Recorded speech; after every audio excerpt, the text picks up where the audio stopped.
끔찍하네요. 왜 그러냐, 이유가 뭐냐면 주한미군이 다 지켜주는데 뭘 청강은 저 개새끼가 뻥치고 말이야, 저렇게 말이야 겁을 줘가지고 지가 강화문에서 계속 유명한 사람이 되려고 성도들 주머니 돈 털라고 말이야, 저 새끼가 저 발광을 떨어. 주한미군이 있는데 뭔 소리야. 여기에 대해서 설명 좀 한번 해요. 여기 계신 분들은 이제 거의 전문가급 수준입니다. 네. 제가 우리 국민들, 우리 민족적으로 조금 안타깝게 생각하는 것이, 첫째는 책을 잘 안 읽는다. 네. 그러니까 공부하는데 조금 소극적이다. 두 번째는 미래를 위해 대비하는 것은 이건 꽝입니다. 수준이 낮은 게 아니라 꽝입니다. 꽝. 그래서 책을 보지 않고, 그다음에 요즘은 하도 모바일로 유튜브만 봐도 되는데 그것도 잘 안 보니까 역사라도 좀 보자. 역사라도. 그래서 사실 역사 교육이 굉장히 중요한데 우리나라의 교육 체계가 다 엉망이지만은 역사 교육이 제대로 안 됩니다. 사실을 사실대로 하지 않고. 이번에 최근에 제가 신문을 보니까 정교조 어느 교사가 중학생들한테 전두환 장군이 4.3 사건입니까? 그때 또 이승만 대통령 그때부터 전두환 장군이 어떻게 이렇게 이야기했다는 겁니다. 그런데 거기 핵심이 뭐냐면은 그때 전두환은 2살이었는데 2살이었는데 그때 그래서 이 말도 안 되는 가리키는데, 그래서 제가 이제 말씀드리는 것은 주한미군 이것도 역사적으로 보면은 명확합니다. 역사적으로 멀리 갈 것도 없이 2차 세계대전과 태평양 전쟁 이후에 2차 세계대전에서 승리한 국가도 요즘은 엄청나게 피해를 봅니다. 그러니까 경제가 나락으로 떨어졌고 거기서 다시 부흥을 해야 되는 거고, 더더욱이 독일, 일본 이런 나라는 그 세계대전에서 완전히 패망했습니다. 패망했다는 것은 시스템 자체가 다 무너졌다는 거죠. 일본은 원자탄까지 맞았습니다. 또 그리고 우리나라는 그 이후에 50년에 또 남심을 받아서 전면전 상태에 들어가서 우리가 9.4.1성으로 하나님의 도심으로 회복은 했지만은 엄청난 파괴를 당했습니다. 그런데 어떻게 이런 나라들이 지금 불과 한 70년 만에 세계에서 전부 선진국가 10위 안에 들어가 있느냐? 그건 보니까 미군이 장기적으로 주둔하고 있었던 때문이다. 왜? 여러분 보십시오. 제일 지금 미군이 많이 주둔하고 있는 데가 어디라 그랬죠? 일본입니다. 여러분, 일본은요, 우리나라 국민들하고 다르게 미래에 대해서 굉장히 관심이 많습니다. 얄미울 만큼. 그래서 우리가 일본한테 진 게 언제입니까? 일본이 명치유신으로 서양 문물을 받아들일 때 우리는 그때 멍청한 지도자가 있어가지고 쇄국 정책 썼지 않습니까? 그때부터 뒤집어졌습니다. 일본은 지금 세계 2, 3위의 선진국가이면서 군사력도 그렇습니다. 그런데 미국하고 찰떡호흡입니다. 왜 그렇습니까? 계산이 빠른 겁니다. 계산이. 요즘은 절대로 국가 안보는 일개 국가가 자기 자력으로 못합니다. 미국마저도 지금 동맹국이 얼마나 많습니까? 이번에 우크라이나가 얻어맞은 러시아의 침략을 받은 이유 중에 가장 큰 게 저는 나토에 가입하지 못했기 때문이고, 만약에 미군이 고문단 형태로라도 몇십 명 내지 100명만 있어도 절대 침범 못합니다. 그러니까 우리가 이 한미동맹 주한미군이 얼마나 중요하냐. 그래서 우리나라도 마찬가지입니다. 미군들이 있었기 때문에 특히 가장 가난한 나라에서 70불 나라에서 거기에 들어가는 돈을 박정희 대통령이 경제성장으로 해가지고 지금 이렇게 된 겁니다. 예. 자, 장로님, 7월 27일 날이 예. 정전협정한 날이거든요. 예. 북한하고 전쟁이. 근데 지금 좌파 애들이 평택에 있는 미군 기지를 인간띠 있기로 평택 미군 부지 전체를 다 손에 손잡고 지금 걔들이 계획을 발표했어요. 7월 27일 날. 미군 니들 때문에 대한민국이 이렇게 됐다 해서 주한미군을 다 둘러싸려고 했는데 지금 이 방송을 듣는 여러분들은 7월 27일 날은 망가지 제껴놓고 평택에 우리가 먼저 선점하여 하여튼 거기에 미군 쫓아내자고 인간띠 있기로 나온 놈들은 내가 볼 때 간첩 수준이야. 이놈들은 한 칼에 날려버려야 되니까 우리는 총동원령을 내려야 됩니다. 근데 왜 저렇게 북한 더하기 종북 더하기 주사파 더하기 문재인 더하기 이재명이가 왜 저렇게 주한미군을 가지고 못 살게 왜 저런 거예요 도대체가. 예. 6.25 이후에도 예. 미군이 여기 없었으면은 주한미군이 없었으면은 김일성이 또 김정일이 또 김정은이가 몇 차례는 남침을 하겠다고 결심했을 그런 유혹을 받았을 때가 있습니다. 뭐 가장 대표적인 것이 5.18입니다. 예. 그래서 북한이 지금 제가 이제 말씀드리지만은 북한이 우리를 이 전면 전쟁으로 이길 수 있는 가능성은 1%도 안 됩니다. 우리가 무조건 이깁니다. 예. 그리고 전쟁 양상이 옛날 2차 세계대전, 태평양 전쟁, 베트남 전쟁 이거하고 완전히 달라졌습니다. 지금은 공군력이 없으면 전쟁 일으킬 수가 없습니다.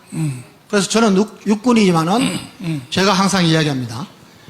우리나라가 지금 북한하고 싸워서 무조건 이길 수 있는 이유 첫째, 공군력은 100대 0입니다. 100대 0입니다. 100대 0? 예. 뭐 북한의 전투기 상태도 그렇고 북한 비행기가 우리 영공에 들어오지를 못합니다. 그 다음에 해군은 제가 잘 잡아줘서 우리가 70에 북한은 30입니다. 왜? 우리보다 낡았지만은 잠수함을 많이 갖고 있습니다. 그런데 육군은 50대 50입니다. 왜 그러냐? 북한은 우선 상비군이 많습니다. 우린 적습니다. 거기다가 북한은 장기 복무합니다. 최소한 10년입니다. 우리는 지금 18개월입니다. 18개월. 제대로 훈련 못하고 나가버립니다. 뭐 이런 상황. 그 다음에 예비군. 우리는 예비군이 정말 제대로 준비를 하느냐. 여기에 대해서는 저는 퀘스천 마크입니다. 그래서 이스라엘처럼 우리가 예비군이 정형화되어야 됩니다. 예, 이것을 사실은 정부와 군이 해야 됩니다. 예. 그런데 제가 왜 이 말씀을 드리느냐 하면은 이것보다 더 중요한 것이 북한이 이제 우리를 집어먹겠다고 6.25 때처럼 남침 절대 못합니다. 그런데 할 수 있는 유혹을 받는 단 한 가지는 우리나라의 내부 상황입니다. 저는 이번에 화가 정말 나는 것이 아까 보신 이재명, 일국의 대통령이 되겠다고 나온 사람, 그 대통령이 정과 사범입니다. 그것도 파렴치한입니다.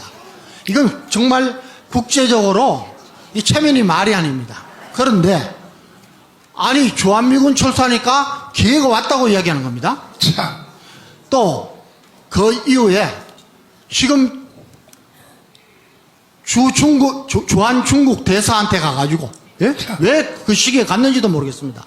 가서 지금 중국 대사는 우리 격이 우리나라의 부국장급입니다.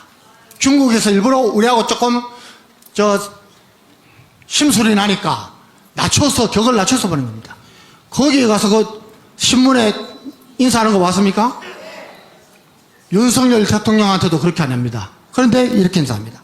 그리고 미래로 나가야 되는 겁니다. 예?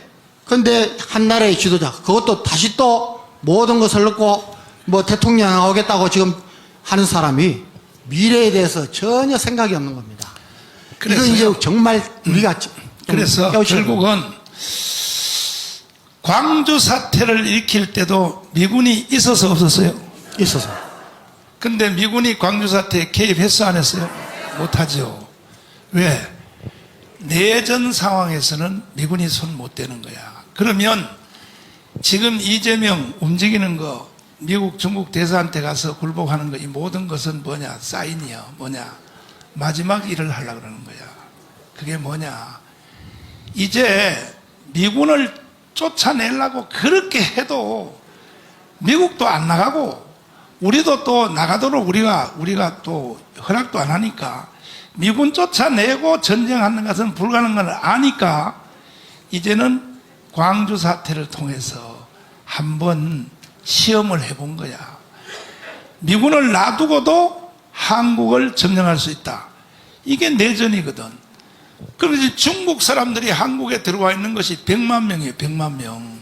몇 명이라고요? 그 이재명이가 중국 대사관한테 가서 왜 저러겠어요? 그거 해달라고 하는 사인 아닙니까 그거? 에?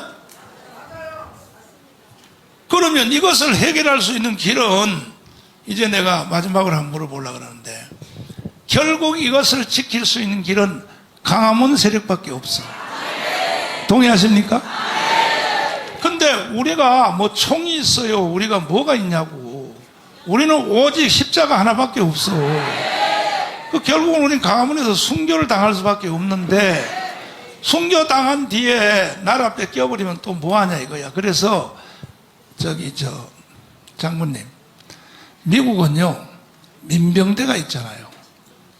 예비군 말고 자기 동네를 스스로 지키는 뭐 주방위군이라 합니다. 미국은 상비군이 주력이 아니고 주전투력이 아니고 예비군입니다. 예비군이요? 예. 그래서 지금 뭐 중동 지역에 파견한다 그러면은 현역은 한 40% 되고 나머지는 전부 예비역들이 동원됩니다. 예비역이. 그 예비역들이 계속해서 전역에서도 계급이 올라갑니다. 전역해도 계급이 올라가요? 예, 예. 그거 우리나라 도입 좀 하자고. 아니 전혀 다릅니다. 상황이 아니 나도 별 3개 한번 따보려고. 하나님한테 따주십시오. 나 지난주에 해병전우회한테 초청받아서 갔는데 내가 해병전우회로부터 해병대 장교, 명예장교로 내가 임명을 받았어요.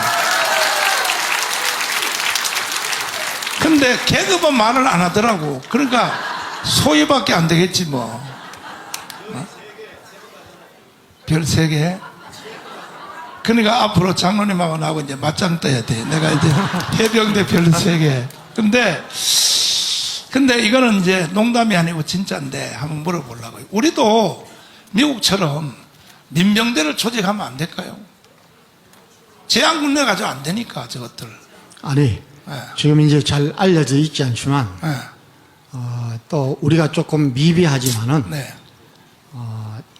각 도마다 향토사단이 있고 그다음에 동원사단이 있고 네. 경찰력이 있고 해서 지난 5.18 사고 이후에 여러 가지 또 보안 장치를 가지고 그때처럼 지금 이제 무기고가 급습을 당하고 하는 것은 거의 없습니다. 문재인 때 이 새끼들이요 예비군 훈련도 안 했잖아요. 아니 그러니까 네. 그런 게 이제 문제고 저는 조금 더 염려하는 것은 뭐냐면은 여러분 미국이 절대 자기들 이익에 국익에 판단해서 철수하는 거지 우리가 있으라고 붙들어도 철수하는 건 절대 아닙니다. 그런데 저는 이제 개인적으로 외교라는 것도 개인과 개인의 그 친분이 모여서 외교가 됩니다. 그런데 저하고 이제 교류하는 미국의 장군들 저한테 뭐 이메일이나 이런 거서 가는 것은 요즘 많이 듣는 이야기가 야 너희들 한국 국민들은 왜 그렇게 은혜를 모르느냐 이야기를 많이 합니다. 맞아. 예? 여러분, 미국의 그 대사관이 있는 중에서 대사에 칼슘을 넣은 것은 우리나라가 유일합니다. 아니 이거 설명을 해야 돼. 1차 세계대전 때, 1차 세계대전 일어난 원인이 황태자를 저격한 데서 시작됐습니다. 그렇지. 예, 굉장히 위험한 사건이 우리나라에서 벌어진 겁니다. 여러분 지금 광화문, 저는 그 광화문 집회 마치면 반드시 그쪽으로 가봅니다. 갈 때든지 올 때든지. 주한 미 대사관 주의해 보십시오. 입에 담지 못할 그런 것들이 365일 있습니다. 예. 일본은요, 일본에도 시위 있습니다. 그런데 그렇게 하지 않습니다. 여러분 아마 SNS나 여러분 카톡으로 그런 욕 한 번만 받으면은 그 사람하고 원수집니다. 그래서 우리 광화문 세력이 거기서 정말 매주 토요일마다 또 민노총 정교조가 할 때마다 우리가 맞불 집회를 하고 또 우리가 계몽운동이라고 제가 말씀드렸는데 국민한테 국민의식을 껴줘서 정말 한미동맹의 중요성, 자유민주주의 체제의 우월성 이런 걸 자꾸 하고 우리 교회가 거기에 앞장서자고 목사님 말씀하시는 것은 바로 이런 것 때문입니다. 예. 국민들이 깨지 않으면은 우리나라의 위험한 상황은 계속되는 겁니다. 아니 그러니까요. 여자들도 다 해서 민병대를 조직하자고.